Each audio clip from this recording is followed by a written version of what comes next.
Hello and welcome to Impact History. Now picture Moscow in the 1530s, a city on the rise, the heart of a growing nation. Imagine the bustling marketplaces, the sounds of craftsmen at work, and the imposing walls of the Kremlin, a symbol of power and resilience. Glittering domes piercing the sky, reflecting the ambition of a people. Secretive corridors within the Kremlin walls, whispering tales of intrigue and power struggles. And a child at the center of it all, Ivan IV. A young prince destined for greatness, yet burdened by a dark and uncertain future. Born into power, Ivan's life was marked by tragedy from the very start. The weight of the crown rested heavily on his young shoulders, even before he fully understood its significance. His father died when he was just 3 years old, leaving him vulnerable in a world of vipers. And his mother, who ruled as regent, protecting him as best she could, was soon poisoned, a victim of the treacherous court.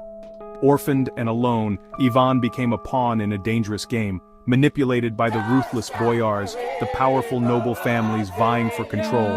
They mocked and neglected him, leaving him to wander the vast palace halls, a lonely figure in a gilded cage. He was a prince in name only, stripped of his dignity and power. These constant humiliations and betrayals bred in Ivan a deep-seated mistrust of everyone around him. He learned to rely only on himself, to see enemies lurking in every shadow, and a burning hunger for absolute control, a desire to never again be at the mercy of others. He vowed to seize power and rule with an iron fist. He turned to books, devouring knowledge and history, and to religion, seeking solace and guidance. Dreaming of a Russia united and strong, ruled by a single God-chosen leader, a Tsar who would command absolute obedience. At just 16 years old, Ivan shocked the nobility, throwing their carefully laid plans into disarray, by declaring himself not just Grand Prince as his predecessors had been, but the first Tsar of all the Russias, a title of immense power and significance. The coronation in 1547 was far more than a mere ceremony or tradition. It was a bold declaration of divine authority, a claim to absolute power sanctioned by God himself. The title Tsar, derived from Caesar, the emperors of Rome, signaled Ivan's audacious ambition to rule as an emperor, a supreme autocrat answerable only to God, unbound by earthly constraints. This pivotal moment marked the definitive end of his troubled and vulnerable childhood, and heralded the dawn of a new era, a transformative period for Russia, one that would be defined by expansion, consolidation, and the iron will of its Tsar. The boy who was once powerless, a victim of circumstance and courtly intrigue, now held the fate of a vast nation, its people and its future, firmly within his grasp. Ivan's early scars, the wounds of his past, would profoundly shape his reign, influencing his decisions and actions, and ultimately determine the destiny of Russia, forging its path towards empire, and leaving an indelible mark on its history.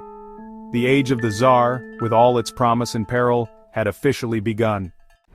Ivan's claim to the throne was more than just a matter of bloodline. It was a carefully constructed image. It was a masterclass in political theater, a calculated performance designed to solidify his power.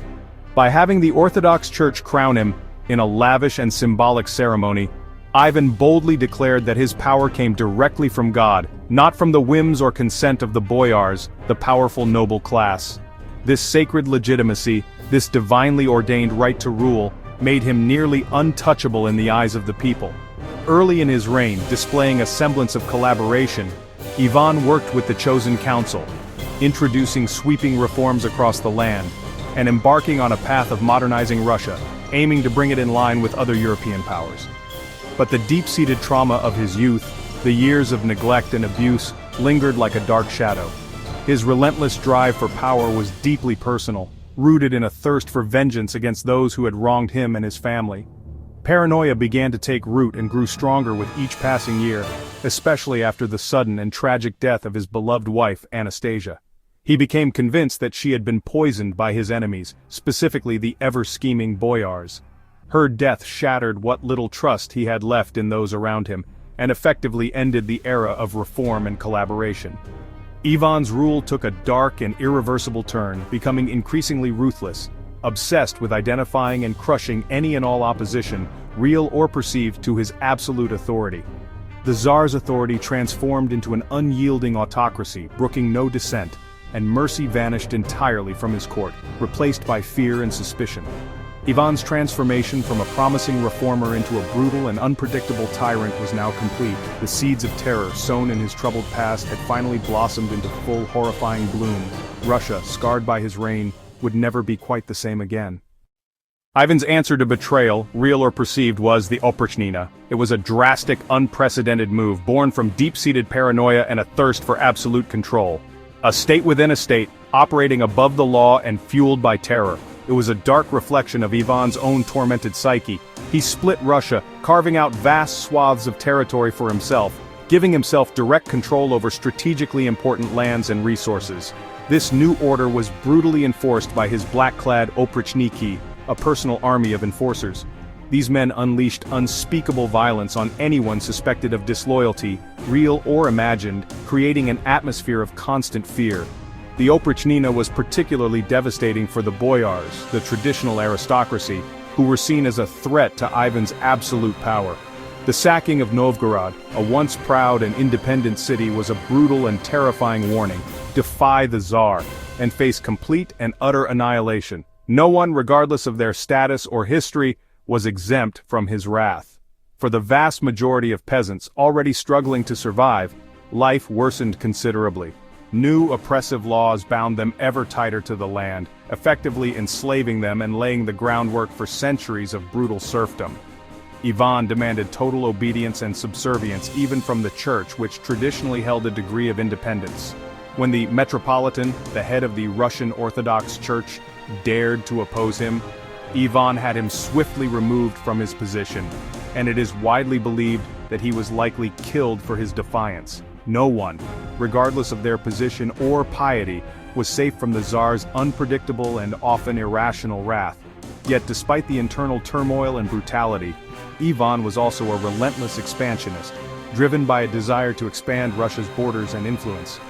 His armies successfully conquered Kazan and Astrakhan, securing vital trade routes and resources. These victories opened the Volga River to Russian control, facilitating trade and significantly expanding Russia eastward into new territories. These hard-fought victories transformed Russia into a vast, sprawling, multi-ethnic empire, encompassing diverse cultures and peoples. But his ambitious Western wars, particularly the Livonian War, drained the kingdom's resources and left deep scars on the land and its people. Ivan's reign was a profound paradox, nation-building achieved through unimaginable terror and oppression. Russia undeniably grew in size and power, but it came at a terrible and lasting human cost. History turns on small moments. What if Ivan had stayed a reformer? Russia might have developed a more stable, less autocratic state, perhaps even a parliament. Without the Oprichnina, thousands would have lived, Novgorod would have thrived, and the state would have been stronger. Most haunting, what if Ivan hadn't killed his own heir? A smooth succession could have spared Russia the time of troubles. Each path not taken shows how one man's choices shaped a nation's fate. Ivan's personal demons became Russia's tragedy. The shadow of his decisions lingers still.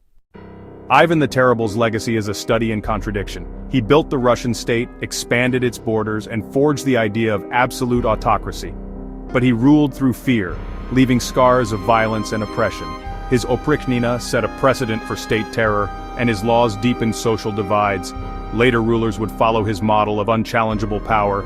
Ivan was both visionary and tyrant, a man whose pain became his people's suffering. To understand Ivan is to understand Russia's struggle between power and freedom. His story is a warning. The fate of millions can hinge on the darkness within a single soul. Thank you again for joining us on this trip through time. Please be sure to like and subscribe and join us for more here on Impact History.